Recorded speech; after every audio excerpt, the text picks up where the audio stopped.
بس نبي نسمع شعر من أشعارك. حاضر. شوف في قصيدة اللي هي غناها بالشعر وشلون بصبر، هذه وايد يطلبونها مني.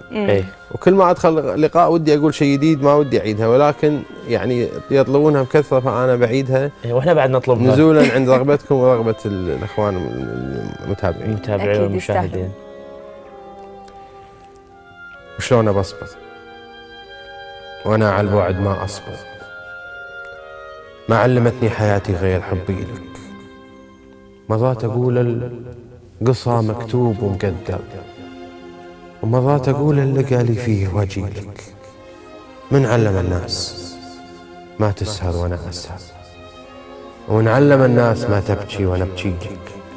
حبك تركني ما بين اقدر وما اقدر، اجمع صباحك خطى واغفى على ليلك. قبل الغلا وانت غالي والغلا يكبر، لين استوى في عيوني عدلك وميلك. وان كان مكتوب زرعي فيك ما يثمر، للريح عمري ولا دمعك لمنديلك. اخاف عنك اماني العمر لا تكسر، بين احتياجي لنفسي واحتياجي لك. واخاف لا اموت في قربك ولا تشعر، واخاف للعمر يمشي بي وانا امشي لك. صح لسانك. وترجمها الفنان بشار الشطي. هاي فيها بيتين مو موجودين بالاغنيه.